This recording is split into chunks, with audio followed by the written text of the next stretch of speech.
Nous allons étudier au chapitre 3 les applications affines et à la fin, nous allons voir les groupes affines. Donc, c'est quoi une application affine? Une application affine, c'est une application entre deux espaces affines qui conserve, si vous voulez, la structure affine. Bien sûr, je vais donner la définition rigoureuse.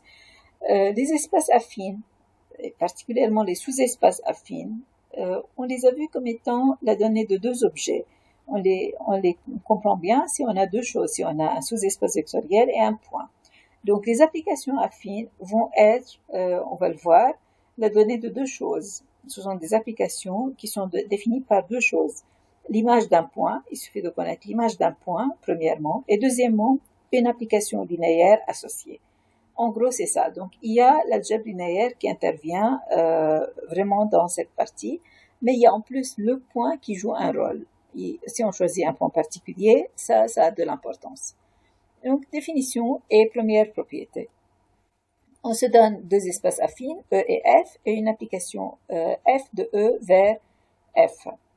On dit que F est une application affine si on peut trouver une application linéaire, donc s'il existe une application linéaire, F flèche, de l'espace vectoriel E dans l'espace vectoriel F, qui vérifie pour tout point A et B de E, donc pour tout couple de points AB, on a le vecteur f de A, f de B. Donc, c'est un vecteur dans l'ensemble d'arrivée. Il est d'origine f de A, c'est dans F, et d'extrémité f de B, c'est dans F aussi. Donc, ce vecteur qui est dans F flèche, c'est égal au vecteur f de AB. AB, c'est un vecteur de E flèche. F de AB, c'est dans l'espace vectoriel F. Donc, si on a l'égalité entre f de A, f de B et f de AB, alors l'application, elle est dite une application affine. Donc, il y a toujours une application linéaire qui est donnée implicitement. Quand je parle d'une application affine, il y a toujours une application linéaire que je porte avec moi.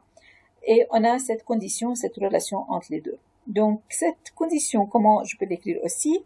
Je peux l'écrire f de B, c'est f de A plus f de A, f de B, bien sûr, ça on le sait bien. Donc, je peux écrire ceci comme étant f de B égale f de A plus f flèche de AB. Ça, c'est important aussi. Je vais donner plusieurs remarques et quelques exemples. Donc, pour comprendre un peu plus les applications affines, on va essayer d'analyser cette définition. D'abord, pas besoin de prendre A et B quelconques, ici dans cette définition.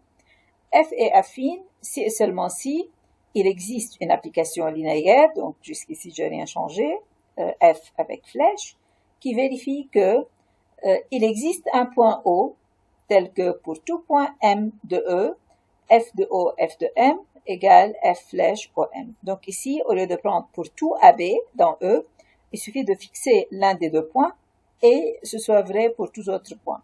Donc, au lieu de dire quel que soit AB dans E, j'aurais pu dire il existe A tel que quel que soit B, ça c'est vrai.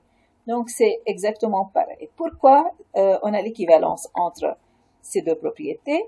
D'abord, si on a la définition, donc nous avons ceci qui est vérifié pour tous les points A et B, en particulier pour le point O, il y a un point O parce que mon ensemble n'est pas vide, et pour tout point M, c'est vérifié. Donc, si on a la définition, on a bien sûr ceci. Maintenant, si il y a un point O tel que pour tout M, cette relation est vraie, pourquoi la même relation, elle est vraie pour tout couple de points? C'est assez simple.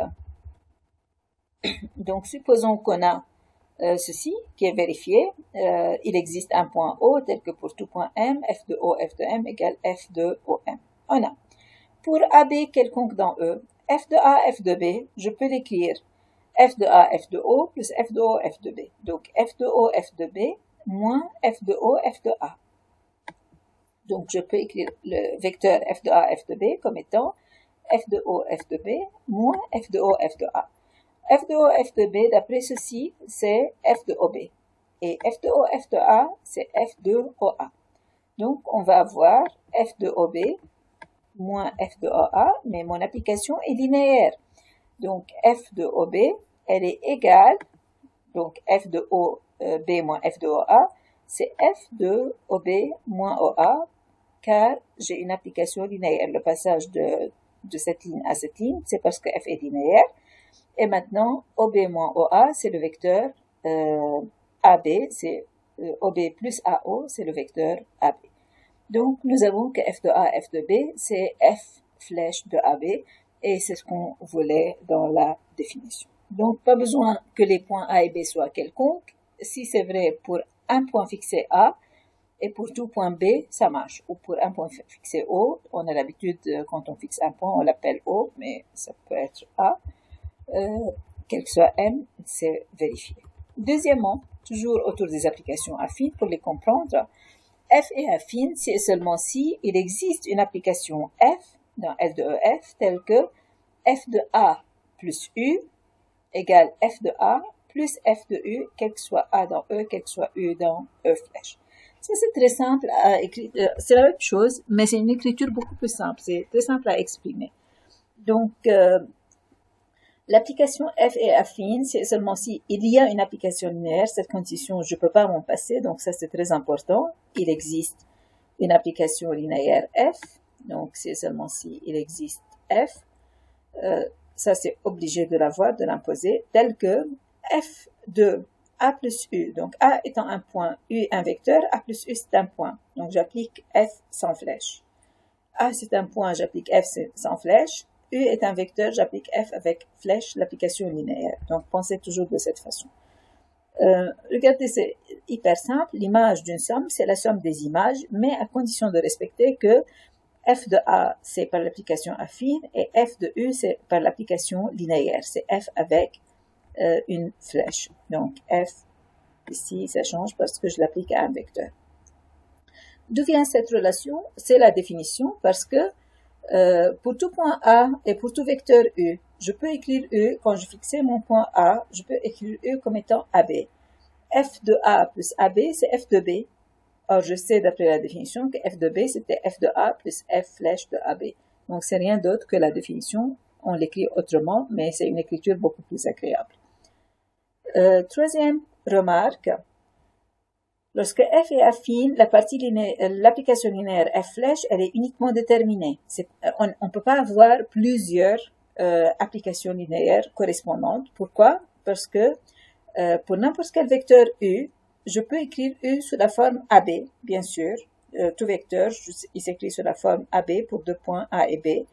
Donc, f flèche de U, c'est f de A, f de B. Donc, comme f est donné, f est fixé, alors f flèche va être fixé.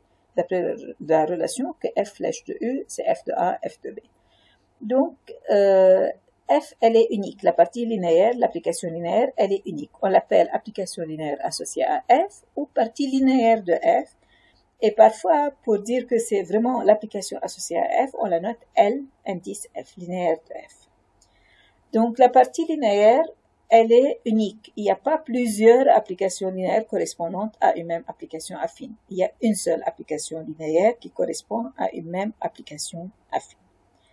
Maintenant, comment déterminer l'application affine? Une application affine, elle est entièrement déterminée par sa partie linéaire et l'image d'un point. C'est ce que j'ai dit au départ. Et ça, c'est l'idée directrice du traitement des applications affines.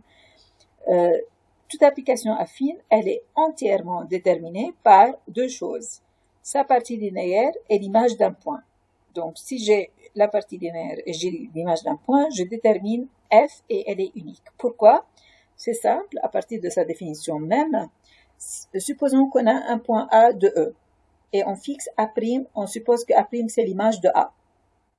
On fixe une application linéaire et on va supposer que c'est la partie linéaire de notre application. Alors, on va voir que l'application affine f, elle est unique. Pourquoi? Parce que f, elle est définie comme étant f de m égale A' plus f flèche de AM. C'est la définition. Et ça détermine un seul f. On ne peut pas avoir, donc si on a une autre application affine G, elle aura la même formule, donc G égale f. Donc, pour avoir une application affine, il suffit de fixer l'image d'un point et la partie linéaire. Maintenant, je redis les choses d'une autre façon, mais ça c'est important pour les exercices et pour les exemples. Étant donné une application f, si je veux montrer que cette application F est affine, je fais la chose suivante. Je considère l'application de l'espace vectoriel E dans l'espace vectoriel F, qui, donc je fixe un point A par exemple, qui a AM, ou même je peux prendre A quelconque, M quelconque, c'est pareil, qui a AM fait correspondre F de A, F de M. Ça me donne une application. Si j'arrive à montrer que cette application est linéaire, alors mon application F est affine. Sinon, c'est que mon application F n'est pas affine, parce que la partie linéaire, elle sera obligée d'être définie par cette formule. Donc, si j'arrive à montrer qu'une telle application est linéaire, ça me montre que mon application est affine.